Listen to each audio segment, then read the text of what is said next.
A single river stone, smooth, colorless, and worth almost nothing, until last year when one just like it sold for over $18,000 at a private auction. Why? Because inside that ordinary pebble, scientists discovered a structure the human eye was never meant to see, a pattern so rare it changed how museums classify natural gems. So before you toss aside that worthless rock from your last walk by the river, don't. You might be holding the most underestimated treasure on Earth. Welcome back, explorers of the unknown. This is World of Gem, and today we begin a journey across volcanoes, deserts, and vanished oceans to uncover 10 overlooked stones that were once forgotten and now belong behind museum glass. If this is your first time here, make sure to like this video and subscribe, because what you're about to see may change how you think about value forever. These stones were once ignored, stepped on, discarded as worthless. But hidden inside them are volcanic tempests, ancient forests, and microscopic worlds that have outlived extinction itself. Some glow under ultraviolet light, some contain the bones of vanished creatures, and one, the stone ranked number 1, looks so ordinary that millions have walked past it, unaware it's worth more than gold per gram. Why were these treasures overlooked? Why did miners, collectors, even museums miss what was right beneath their feet? And what secret did scientists uncover that made a river pebble more valuable than a diamond? In the next few minutes, we'll follow that trail, from the flames of ancient volcanoes to the heartbeats of stones once alive. You'll see how the planet hides its greatest creations in the plainest disguises. Don't skip this video, because once you've seen what's inside these stones, you'll never look at the ground the same way again. I'm your host, and this is World of Gem, where we turn ordinary rocks into extraordinary stories. Let's begin the journey. Diamond. Number 10. Rhodochrosite. When I first entered the abandoned mining tunnels of Capelitas, Argentina, I expected only dust, rust, and silence. But what I found there changed the way I see the Earth forever. Beneath the cold basalt walls, in narrow veins glinting under flashlight, there was something that didn't belong to darkness, something that looked alive. A deep, translucent rose glow, layered like flesh, soft as memory itself. That was the first time I saw rhodochrosite, the Inca rose stone. Local miners say the Incas once believed this stone was the solidified blood of their ancient kings, crystallized into beauty over centuries, and when you hold it, you understand why. It doesn't shimmer like diamond. It breathes, quietly, like a sleeping heart. Geologically, rhodochrosite forms where manganese-rich groundwater moves through ancient rock cavities, slowly reacting with carbonate minerals to build thin bands over thousands of years. Each layer marks a pulse of mineral life, a geological heartbeat sealed in time. Its color shifts from delicate baby pink to deep crimson red, sometimes with translucent streaks or creamy bands that seem to flow inside the stone. You'll find the world's finest crystals only in a few sacred places: the Capelitas mine of Argentina, the Sweet Home mine of Colorado, and smaller deposits in South Africa, Peru, and Romania. These are not industrial mines. There are no machines roaring. Collectors descend narrow shafts by hand, scraping rock walls with small picks, brushing dust away grain by grain, hoping for a glimpse of red. Every find feels like uncovering a secret vein of life hidden within the earth. In its raw form, rhodochrosite is often dull and coated with iron crusts. But when cut and polished, it transforms. Concentric rings bloom into roses, rippling hearts, or flowing pink silk, each one unique, each one unmistakably alive. As jewelry, rhodochrosite is fragile yet valuable. Cabochons and pendants range from $80 to $1,000, while museum slabs and large stalactites are literally priceless. But its worth isn't measured in money. It's measured in wonder, the moment you realize that beneath the cold surface of stone, the earth still remembers how to feel. So next time you see a pink mineral glowing softly under light, don't just look. Listen, because you might be holding a heartbeat, frozen in time. Number 9. Crocoite. Lead chromate crystals. When I first saw Crocoite in person, deep in the old mines of Tasmania, it didn't look real. It didn't even look earthly. Imagine walking into the dark, and suddenly the walls glow with spikes of electric orange-red light, as if the stone itself was broadcasting from another world. That's Crocoite, the mineral that defies logic, balance, and gravity. Found primarily in the Dundas mineral field of western Tasmania, Crocoite forms in narrow veins of oxidized lead ore, where chromium-bearing fluids seep into the rock and crystallize over thousands of years. The result? A fragile forest of glass-like rods, fiery red to deep vermilion, stretching in every direction, so delicate that even a breath can shatter them. The mines here are quiet now, ghost towns surrounded by mist and rainforests. But step into one of these tunnels, and the silence feels alive. Collectors crawl carefully through the chambers, brushing dust away with soft air blowers, not touching, not breathing too hard. Each crystal cluster is collected like an archaeological relic. One wrong move, and centuries of formation collapse into dust. Crocoite is made of lead chromate, PbCrO4, the same compound that once gave ancient paints their vivid yellow and red pigments. Its brilliance comes from chromium, the same element that colors emeralds and rubies. Yet Crocoite's glow is different. It's translucent fire, an inner light that doesn't reflect but radiates, a kind of volcanic electricity trapped in crystal. In raw form, it grows inside lead ore pockets as delicate spikes, sometimes hollow, sometimes hair-thin. The largest and most perfect specimens, found in Tasmania's Adamsfield and Dundas mines, are displayed in museums behind glass cases, never touched by human hands. Because even slight humidity can make them crumble. When set into jewelry, Crocoite is rare, not because of cost, but because it's nearly impossible to cut or wear. Small encased crystals or protective pendants sell between $150 and $1,200, but the real masterpieces, flawless radiating clusters, are priceless scientific and artistic treasures. It's a paradox, a stone too delicate for the world that created it, yet that's what makes it unforgettable, because Crocoite isn't just a mineral, it's a moment of geological brilliance caught between life and collapse, a spark frozen in stone, forever balancing on the edge between beauty and destruction. Number 8. Fluorite, the stone that wakes under UV light. In daylight, it looks simple. A pale, glassy stone resting quietly in a miner's hand. No fire, no color, nothing remarkable. But under ultraviolet light, this stone awakens and begins to glow like trapped aurora. This is fluorite, the mineral that taught science how light itself behaves. My journey with fluorite began in the limestone quarries of Derbyshire, England, where miners once carved tunnels so narrow that only a lantern's breadth could reach the walls. When their lamps flickered across the stone, they noticed something strange. The rock shimmered faintly, violet and blue. It was beautiful, but useless, they thought.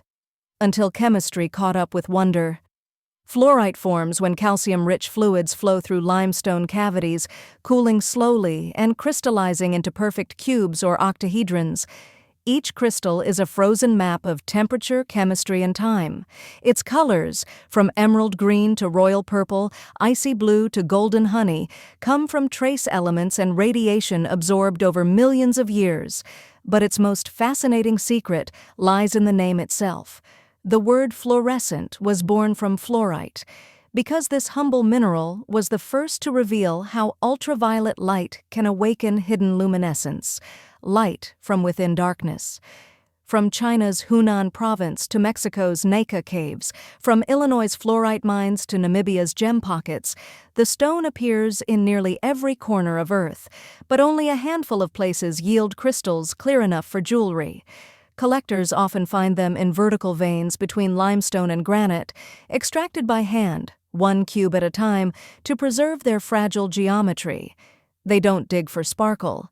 They dig for purity, for light that hides in plain sight.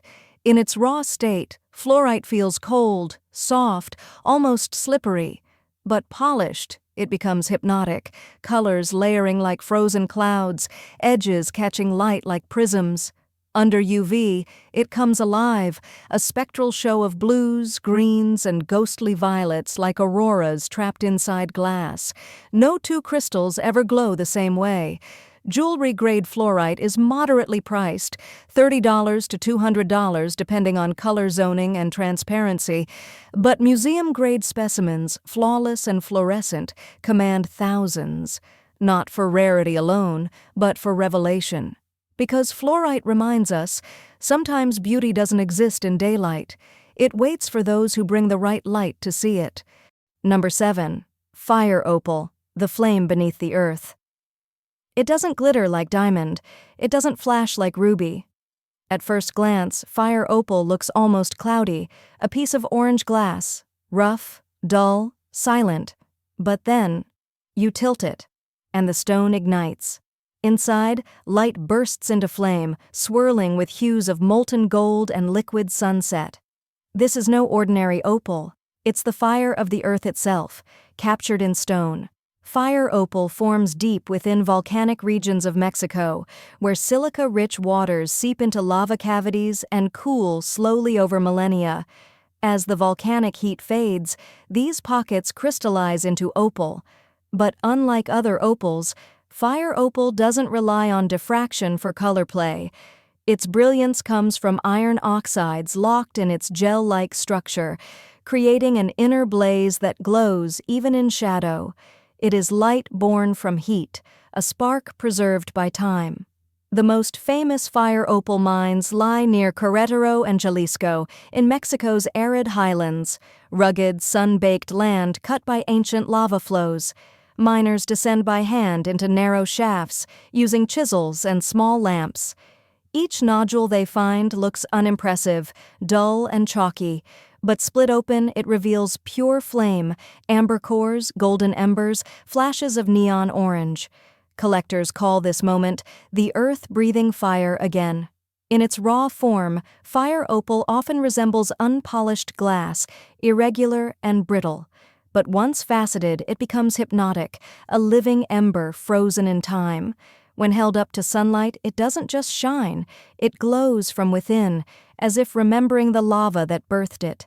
High-grade stones with vivid orange clarity can fetch $100 to $800 per carat, and those with both color and play of light, a phenomenon known as precious fire opal, are rare enough to reach several $1,000s. Yet for all its value, fire opal remains fragile, a gem that demands care, humility, and respect. It cracks easily if mishandled, just as a real flame dies when confined too tightly. To hold one is to hold contradiction, fire born of water, heat preserved by stone. It's not simply a gemstone, it's a reminder that Earth's greatest beauty often hides in what first appears lifeless. So when you find a dull, orange pebble in volcanic soil, don't pass it by, because inside that silence, the planet still burns. Number 6. Turritella fossil agate. Along a dry riverbed in Wyoming's Green River Basin, I once picked up a brown, dusty stone covered in faint spiral marks. It looked like nothing, maybe the imprint of roots or the trace of an old shell. But when I cut it open, what I saw stopped me completely. Inside that plain rock was a frozen riverbed, hundreds of tiny shells, locked together in crystal, swirling through deep brown chalcedony. That was my first encounter with Turritella fossil agate, a gemstone where time itself decided to stand still. Turritella agate isn't formed in fire or pressure. It's formed in quiet water, in the ancient freshwater lakes of Wyoming and Colorado, where millions of snails known as Elimia tenera lived and died around 40 to 50 million years ago. Their empty shells sank into muddy beds rich in silica. Then, over eons, those beds turned to stone, every shell replaced molecule by molecule with quartz. Not erased, preserved. The name Turritella is misleading. It originally belonged to a marine snail, not a freshwater one, but the nickname stuck, and so did the mystery. Each polished piece shows ghostly spirals, delicate chambers, and mineral veins like veins in a fossilized leaf. a perfect intersection between geology and biology. Mining Turritella agate isn't done with machines. Collectors find it in soft sedimentary layers, often exposed by erosion or along dry creek beds. There's no need for explosives, only a hammer, patience, and a sense of wonder. Every chip you break could reveal the story of an entire ecosystem that vanished millions of years ago.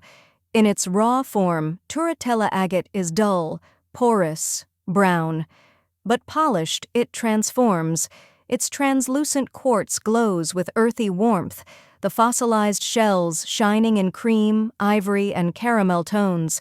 Each one feels like looking into a river caught in mid-flow. In jewelry, it carries quiet prestige, not the brilliance of gemstones, but the depth of time. Cabochons and pendants typically sell from $40 to $300, while museum slabs displaying hundreds of perfect shells can command far more.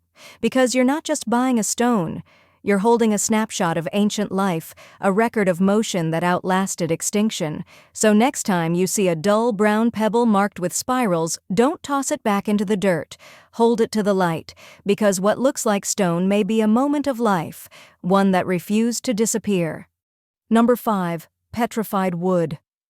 In the high desert of Arizona, beneath the relentless sun, lie the remains of a forest older than humanity, a forest that burned, sank, and then refused to vanish. What stands there today isn't wood anymore, but stone. Every trunk, every ring, every cell, replaced by minerals. This is petrified wood, one of the world's most haunting natural relics. A forest that turned to time itself. Millions of years ago, volcanic ash covered this region.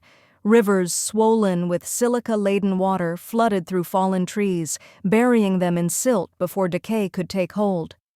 Over centuries, the water seeped through the organic fibers, replacing each cell with quartz, chalcedony, and sometimes opal. Molecule by molecule, wood became crystal, and the living forest became immortal. You can still trace the growth rings, feel the bark's ridges, even the patterns of roots frozen mid-turn.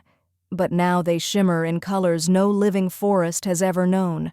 Iron oxides giving red and gold, manganese turning black, copper and cobalt painting streaks of green and blue. Each log is a geologic canvas, a memory painted by minerals.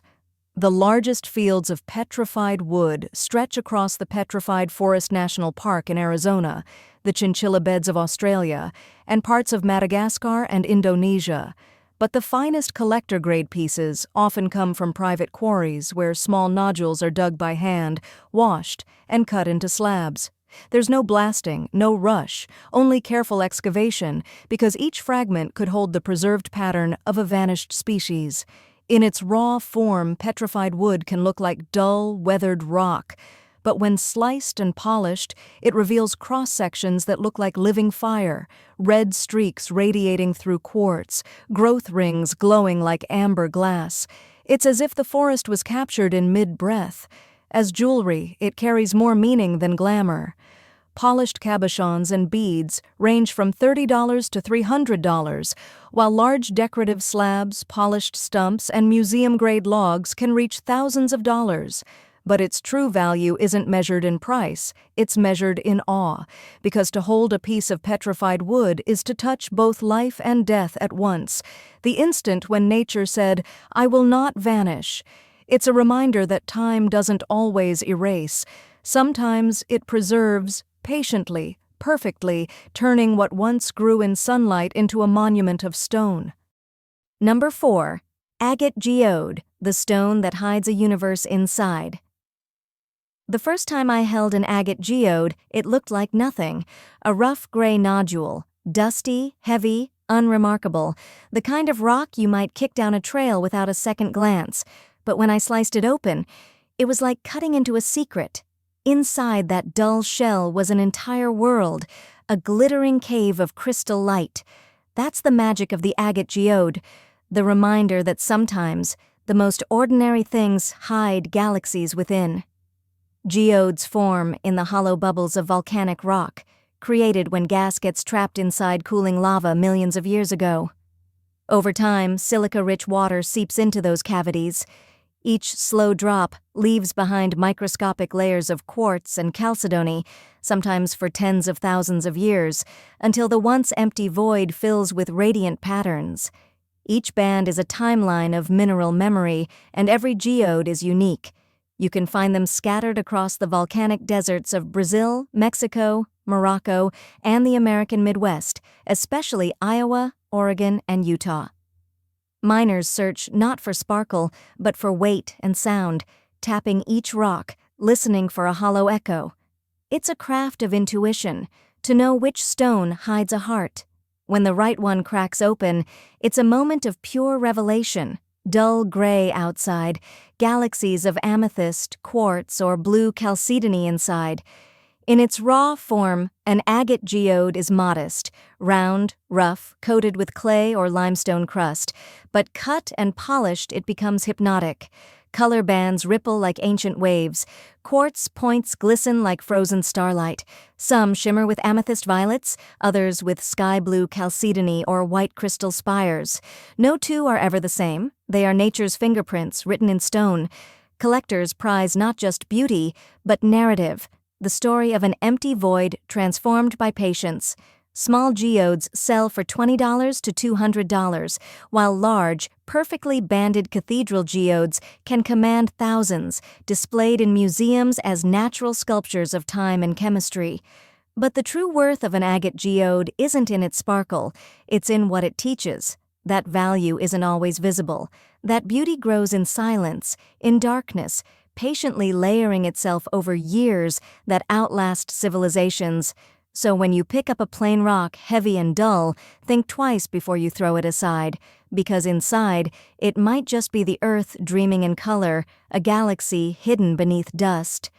Number 3. Obsidian, the volcanic mirror of fire and shadow. Long before humanity learned to make glass, the earth already knew how. When volcanoes erupted and rivers of lava met cold air or water, they froze mid-motion, solidifying not into stone, but into something far more mysterious, a black, natural glass so sharp it could cut flesh, yet so reflective it could hold your reflection. This is obsidian, the volcanic mirror, the blade of ancient civilizations, and the gemstone of fire turned calm. Obsidian is born from silica-rich lava that cools too quickly for crystals to form. No structure, no pattern, just pure frozen liquid fire. It forms near volcanic ridges in Iceland, Japan, Mexico, Armenia, and the highlands of Oregon and Utah. Each deposit tells a story of an eruption that once reshaped landscapes, and maybe even history itself. Thousands of years ago, ancient peoples recognized its strange duality, beauty and danger combined. In Mesoamerica, the Aztecs carved obsidian into sacred mirrors used by shamans to see through time. They fashioned blades so sharp that modern surgeons have replicated them, edges finer than steel. In Turkey and Armenia, it was crafted into ritual daggers and arrowheads that glinted like liquid night. Even today, archaeologists uncover obsidian tools perfectly preserved, a testament to the material's immortal clarity. Geologically, obsidian may appear jet black, but look closer under sunlight and it reveals deep mahogany reds, smoky grays, or even golden rainbow sheens.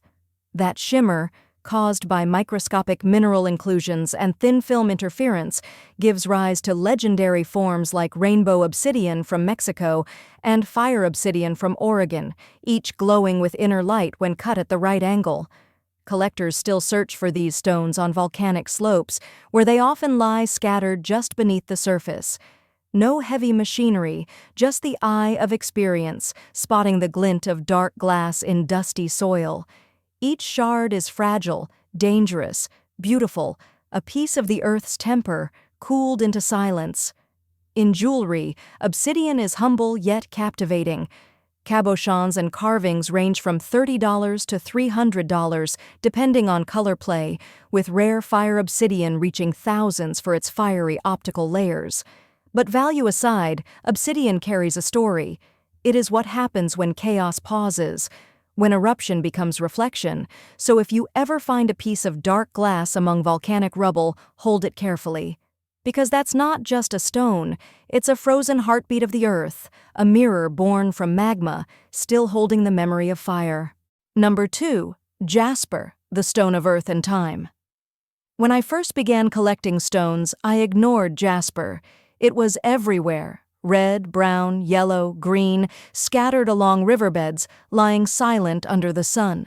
To most people, it's just another rock, but jasper is not ordinary. It's the Earth's journal, every band, every streak, every swirl a page from a story written in iron, clay, and time. Jasper forms in the quiet aftermath of motion, when silica-rich sediment, mixed with iron oxides and volcanic ash, settles into fractures of the crust or old seabeds. Over millions of years, pressure transforms mud and minerals into chalcedony, and the earth begins to paint. Unlike precious stones that dazzle with clarity, jasper's power lies in its patterns. Landscapes, sunsets, storms, and oceans etched in stone. Each one is a snapshot of ancient conditions, minerals painted by nature's slowest brush. From the red deserts of Madagascar to the mountain plateaus of India, from the picture jaspers of Oregon to the mookaite beds of Australia, jasper appears in countless forms, each unique to its birthplace. Miners don't chase veins of gold, they search for colors. A good piece might come from a single slab in a canyon wall, found after years of rainfall erode just the right spot. In its raw state, jasper can look dull, opaque, earthy, sometimes cracked, but when polished, it comes alive. Burnt sienna landscapes, ocean blue streaks, lightning bolts of yellow and black. Collectors call it nature's art museum because every specimen seems painted by a hand that understood both chaos and harmony. Historically, jasper was sacred. The Egyptians carved it into protective amulets, the Greeks set it in seals for warriors, and Native American tribes used it as a stone of endurance and grounding. It wasn't worn for wealth, it was carried for strength. Today, polished jasper cabochons and beads range from $20 to $200, with scenic or rare varieties like ocean jasper or imperial jasper reaching up to $1,000 for museum-grade pieces. But no matter its price, jasper never pretends to be more than it is, a stone of earth for people of earth. Every collector eventually returns to jasper, because after chasing brilliance, rarity, and fire, they realize this: the truest beauty isn't always buried deep. Sometimes it's been lying under your feet all along, quietly telling the story of the world you stand on. Number 1. Quartz pebbles, the stone that started it all. Every collector's story begins the same way, not with a rare gem or a precious crystal, but with something ordinary. For me, it began with a pebble of quartz found on the banks of a quiet river. It didn't glow, it didn't sparkle. It simply caught the sunlight in a way no other stone did, clean, pure, like frozen water. And that single glint was enough to start everything. Quartz is the most abundant crystal on Earth, yet it never stops feeling magical. Formed from silica-rich solutions cooling deep inside the crust, it appears in nearly every landscape: mountain veins, river gravels, volcanic fields. When erosion breaks it free, the rivers carry it, tumbling for centuries, rounding sharp edges into smooth, translucent glass. Every pebble tells the story of a journey, from fire to water, from chaos to clarity. You can find these pebbles everywhere, in the streams of Brazil and Madagascar, the creeks of Arkansas, the highlands of Vietnam, and countless riverbeds across the world. Collectors don't dig for them.